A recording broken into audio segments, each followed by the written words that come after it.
The automotive landscape can feel a bit homogeneous right now.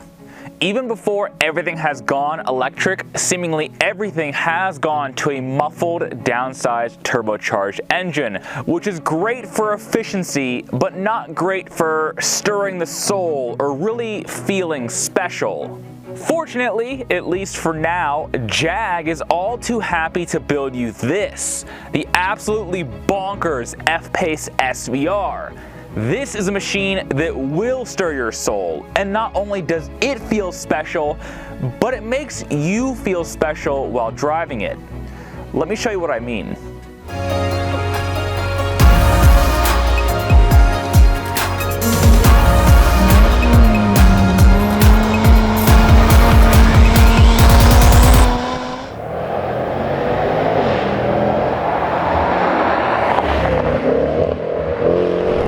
I love to be back in an SVR engineered vehicle. As the name implies, the F-PACE SUV has been tuned and tinkered with by Jaguar's SVO, their special vehicle ops team, to make this ultra high performance SVR model.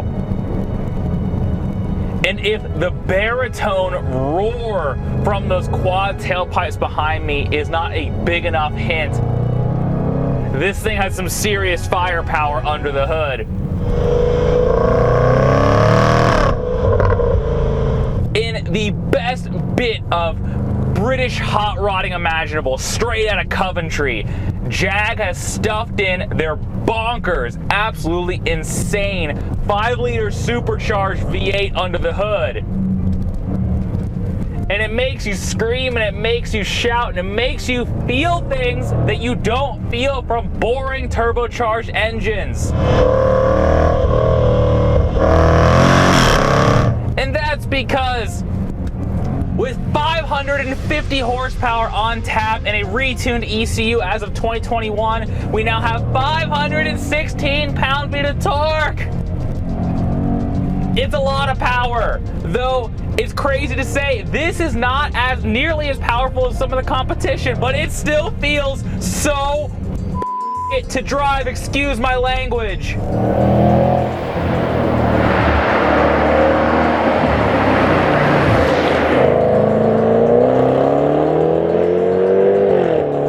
With the SVR, you can't help but scream and shout because, wow, this thing just grabs you by the scruff of the neck and just throws you around. It's so exciting.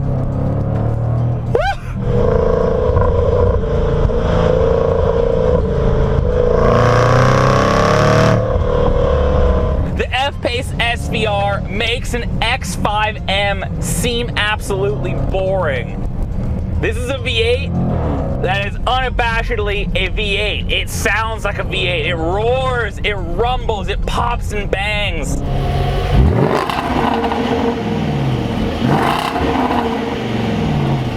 It's crazy. This thing is all baritone roar. It's not fake. There's no fake induction noise like you get on some of the European rivals. This thing, oh, it's raw and it's real. And it just makes you feel alive driving this thing in a way that I haven't felt from many other vehicles. Is the subjective too much? Sorry, I'll go with the objective. Fortunately for me, the objective stats and figures around this thing are just as insane. 0 to 60 happens in just under 4 seconds.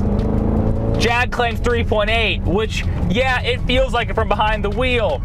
Top speed, a mere 178 miles per hour.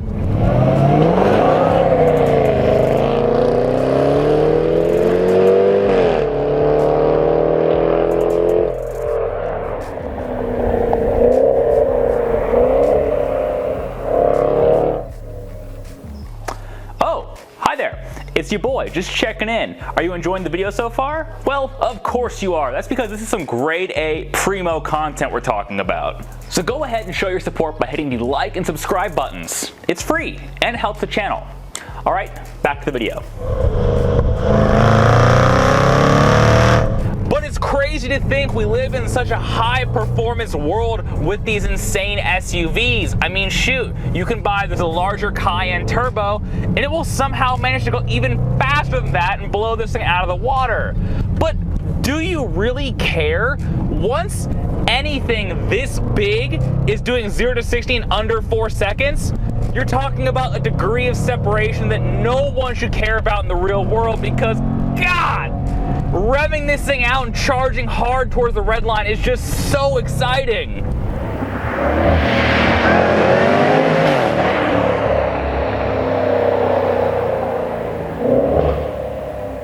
And to be fair, 0 to 60 in 3.8 is certainly quick enough for the day-to-day commute.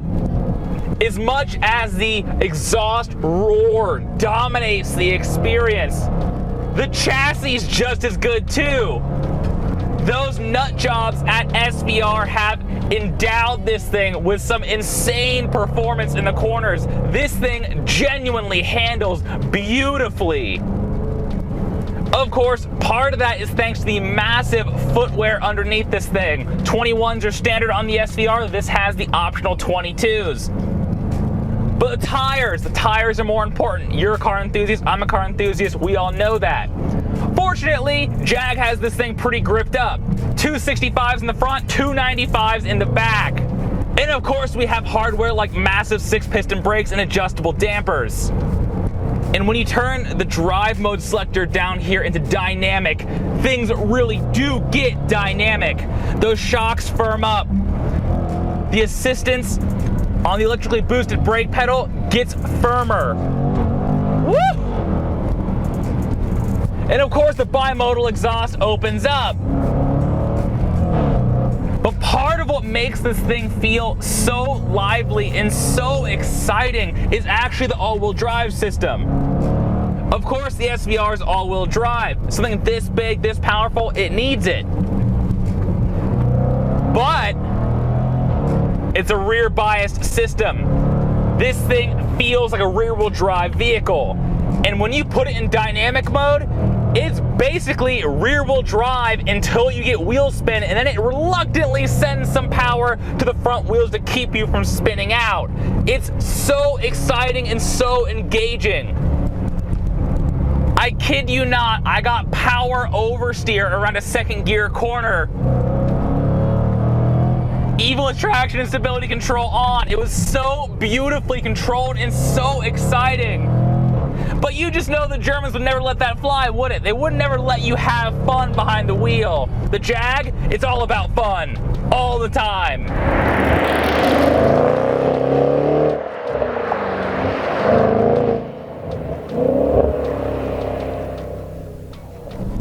But here's the thing.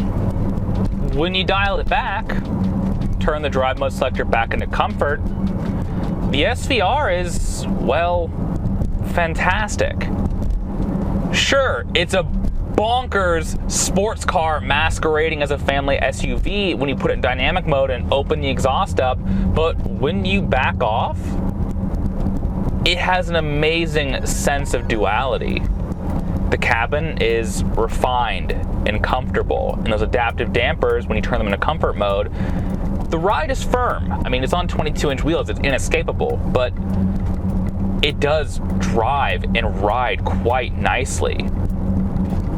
And while Jag may be one of the sportiest luxury brands out there, they are still a luxury brand. And this revised interior, which is actually one of the most substantial things they changed in the revised F-PACE here, is so good. I wish you could smell this interior. I'm not kidding. This blend of what Jag calls light oyster, which is off-white leather, mixed with the black Alcantara, just chef's kiss. It looks and feels, and in this case, smells fantastic. It smells so expensive in here. One of the big changes is the new Pivi Pro infotainment system here. It's an 11.5-inch display with a mix of physical buttons, knobs, and a touch screen. and that's the right blend of things you want here. The screen is gorgeous and intuitive and easy to use. Now, it's cool that for your HVAC controls, you have this dial here. You can turn the dial to adjust your temperature. You can pull it out to adjust the heating or ventilation function on your seats. You can push it in to control the fan speed. I love that interactivity. Unfortunately, the Jag has also encountered a few issues during my week stay with it. All 4 seats in the F-PACE SVR are heated and the front row are ventilated. Unfortunately, none of them work right now. Slightly more pressing than that, however, is the key fob situation. On day 2 with the F-PACE, the keyless entry system stopped working. The buttons and the key fob still work, but keyless entry, no go. And along with that, because this has push button start, the F-PACE won't start right now, unless you hold the key at the base of the dashboard. Otherwise, it can't find the key, so it won't start. As cliche as it sounds though, I'm willing to overlook a lot of the Jag's foibles, because the things it gets right, it really gets right. I've mentioned that the powertrain is phenomenal and the interior is gorgeous, but let's not overlook the exterior styling either. Unlike the BMW X5, which is a bit of a caricature of a BMW with its oversized kidney grills, which are only going to keep getting larger and larger, unfortunately, the F-PACE is beautiful to look at. It also helps that this SVR has the optional Deep Desire red paint job. Sure, it's really expensive, it's almost $5,000, but God, this thing is good to look at. The color is like a blend of a really rich Merlot and a mix of all the remaining precious metals within the planet Earth.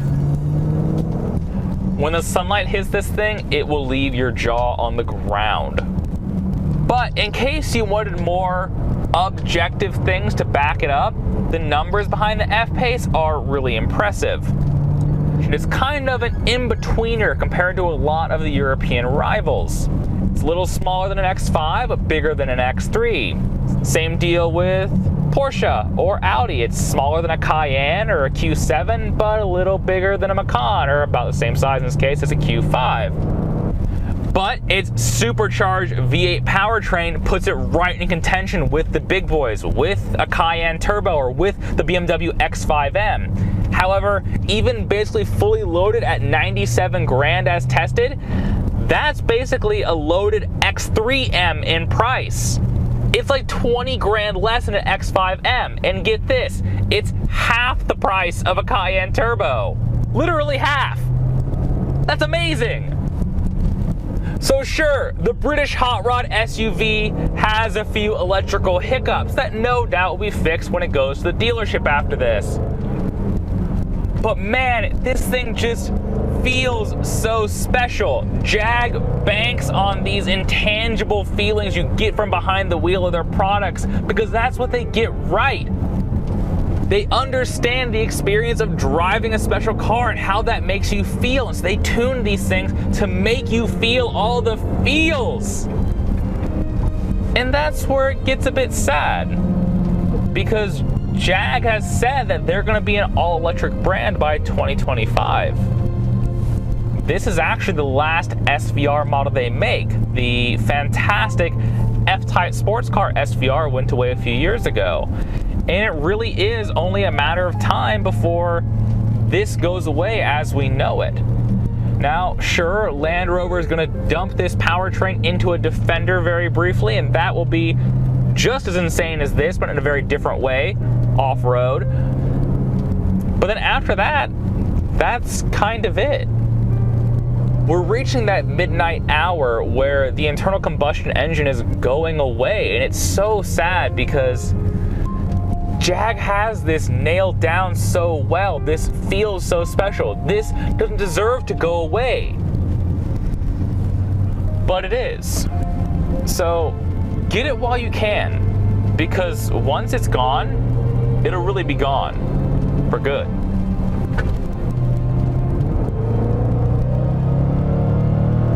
Alright guys, my name is Jake. You've been watching Drive, Brake, Fix, Repeat. This has been the fantastic Jaguar F-PACE SVR. I'll see you guys next time where I go do more fun things with cars. Bye.